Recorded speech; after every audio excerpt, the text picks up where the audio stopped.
Ako po si Ginang Alma Camado. May asawa, may 3 anak. At yung 3 anak ko po ay isa na lang po yung nag-aaral sa kanila, yung bunso ko po. Ang mga ginagawa ko po sa buong araw po ng aking buhay po, sa umaga po, pagkagising ko, syempre po una-una po nananalangin po ako. Syempre po pinapanalangin ko po na napapasalamat po ako sa Panginoong Diyos na sa buong magdamag po na pag-iingat sa amin at sa aking buong pamilya. Ganon din po, hinihiling ko rin po na sana ingatan kami po sa buong maghapon po ng aming buhay. So after po nun, kikilos na po ako nun. Syempre po una-una po magliligpit. Bilang isang ina, bilang isang babae po, syempre po kailangan po namin na tungkulin po namin na magligpit po ng aming bahay. Tapos po magluluto na po kami, magluluto na po ako ng pang-almusal po ng aking mga anak. At syempre po pag may pasok, natural po, ginigising ko po sila kasi alam mo naman po ngayon, sa panahon ngayon, yung mga kabataan po, lagi pong puyat. Minsan po naghihintay pa po na gigisingin pa namin bago po sila kikilos. Ganun po talaga yung totoong nangyayari po ngayon. Tama. After po nun, nung pagkaluto po, nakapag-ayos na po ako ng mga kailangan po nila, maglilinis na po ako ng buong bahay. Katulad po ngayon, ito na po yung mga trabaho ko po ito. Naglalaba po. Pero pag may mga pagkakataon naman po, dahil po malalaki naman na po sila, tinutulungan naman po ako. Pero ngayon po, kasi siyempre may kasama po ako dito nga po dahil po yung anak kong panganay ay may anak na po siya 2 dito po sa amin. Kasama na rin po yun yung trabaho ko po bilang ina at naging lola na rin po. Inaalagaan ko po silang lahat. So, yung mister ko po may trabaho din naman po at ako po, sa panahon po ngayon kasi mahirap po yung buhay. Kailangan po talaga magtutulungan. Kaya po ako nagsa-sideline din po. Pumapasok po ako bilang ahente po sa isang company para po makatulong din po. At syempre, bilang nanay at bilang babae po, may mga pangangailangan din po kami na hindi ko na dapat hingin sa mister ko kasi po katulad po ng mga lotion, lipstick, syempre po yung mga paayos po namin sa sarili po namin, hindi ko na kailangan hingin. Kasi mas maganda naman po yung bibilhin ko po yun na may sarili po akong kita. Kasi ganoon naman po talaga ngayon yung dapat kailangan. Tulungan lang po, give and take lang po. Ganun po yung nangyayari po sa buong maghapon at saka pagdating po po dito sa bahay, syempre po kailangan po din na ginagampanan din po namin na hindi lang po bilang ina na gumagawa ng trabaho, kailangan po gabayan din po natin yung aming mga anak. Pinapayuhan po namin sa lahat nilang gawin kasi po ngayon sa panahon po ngayon ang sa labas po mahirap po eh. Minsan po natatangay po sila ng masamang barkada. Hindi po namin, syempre po hindi po namin sila nakikita yung mga anak namin. Kaya pag uwi po dito sa bahay, lahat po ng paalala, lahat po ng mga sinasabi po namin sa kanila na makakabuti po sa kanila, makapagtapos po ng pag-aaral, ginagampanan po namin yon. Kaya pagkatapos po nun, siyempre minsan may mga pagkakataon po na yung anak, lalo na po yung sa lalaki, minsan po lumalabas. Nag-aalala po yung mga magulang sa kanila, lalo na kaming ina. Siyempre po tinitingnan po namin bago matulog kung nandyan ba sila o wala. Gampanin po rin namin yun sa kanila po. Kaya yun, pag wala po, hindi po may iwasan na nasasabihan po namin sila, pinapaalalahanan na wag po silang umalis. Lalo na po kung hindi nakakapagpaalam po sa amin. Yun po yung umiikot po yung buhay po namin sa maghapon. Ngayon po kung ang tinatanong po ninyo kung ano po yung pagkakaiba ng babae po, yung trabaho ng babae o ginagampanan ng babae sa lalaki. Opo. Ang masasabi ko po doon, ang pagkakaiba po kasi mostly po sa mga lalaki po ay makagawa lang po sila ng trabaho nila sa labas, makabigay ng mga pangangailangan sa loob ng sambahayan nila. Minsan po parang okay na po yun sa kanila eh. Kami pa po minsan pag uwi nila, kami pa yung mag-aasikaso sa kanila. Yun po yung minsan yung parang Siguro sa ibang babae, masasabi nilang unfair. May time po nga na ganun. Pero bilang tungkulin po ng isang babae po para sa akin po, okay naman po yun.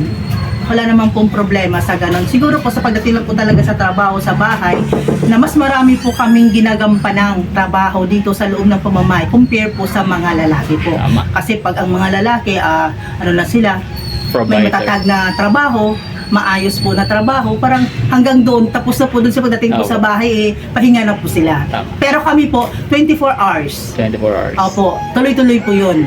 Ganon po bilang isang ina, bilang isang babae po, at bilang isang tao po sa society po. Ganon po talaga ang nangyayari po sa amin. Sa inyong palagay, mas magaling ba mamuno ang babae kaysa sa lalaki? Para po sa akin, opinion ko po ito kasi 'di ba, para po sa akin. Kung mas magaling bang mamuno yung babae kaysa sa lalaki, sa akin po ay parehas lang po sa panahon po ngayon. Siguro po kung yung pag-uusapan po natin yung panahon noon, ay maaari po na yung lalaki po ay mas magaling kaysa sa babae, dahil po noon ang babae po obligado po talaga na pambahay lang po Tama. Pero sa panahon po ngayon, kung ano po yung kakayahan ng mga lalaki, nagagampanan na rin po, nagagawa na rin po ng mga babae. For example po, nangingibang bansa, katulad po nung mga nagtatrabaho bilang welder. Okay. Ngayon po mostly po, mas lamang pa nga po yung kinukuha po yung mga babae. Kasi po, ang sabi po nila daw, yung mga babae po, pag sila po yung gumagawa, mas masinop, mas may tiyaga, mga gumagawa. Kaya po, sa panahon po ngayon, hindi na po doon yung pagalingan Para naging pantay na po na yung ginagawa po nung babae ay ng lalaki ay kaya na rin pong gawin ng babae. Kaya wala na pong wala na po sigurong comparison na i-compare po yung babae sa lalaki. Para po sa akin yun po. Okay.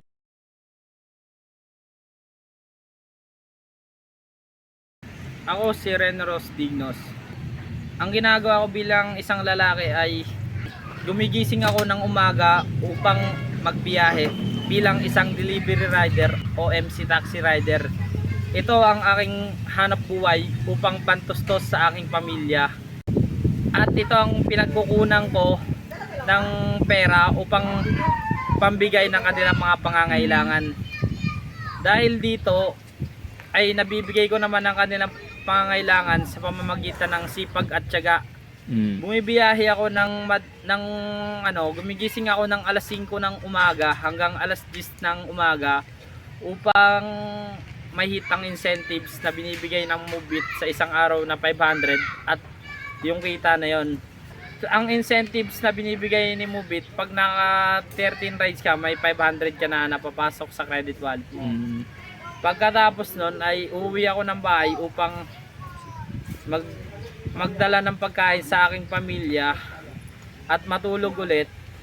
At pagdating ng hapon naman ay magpapagising ako sa aking asawa upang bumiyahe ulit ng 4 to 9 at upang makuha ulit ang incentives na malaking tulong sa aking pamilya na nabibigay nito ang pangangailangan namin sa araw-araw. Mas magaling ba mamuno ang lalaki kaysa sa babae? Para sa akin, mas magaling ang lalaki mamuno kaysa sa babae.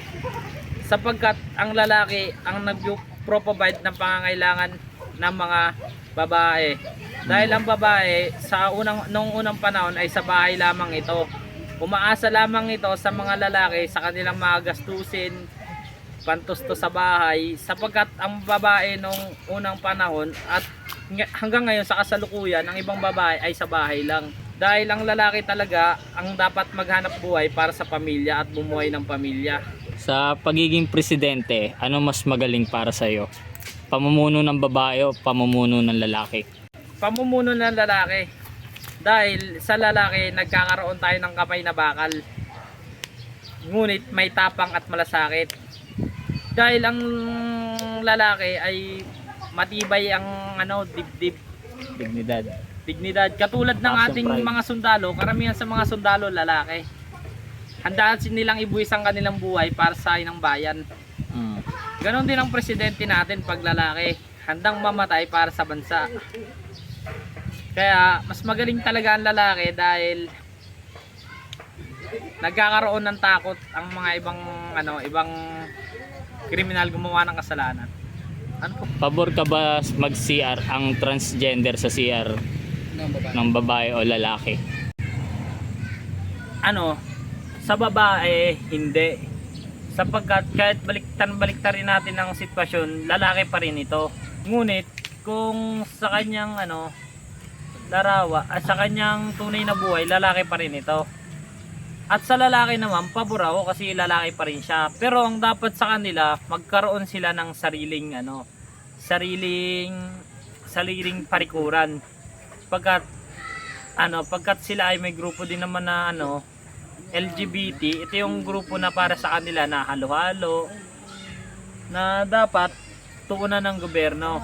Kasi may mga tao kasi na sensitive, na hindi lahat ng tao malawak ang pag-unawa. May mga tao na ba't ganito?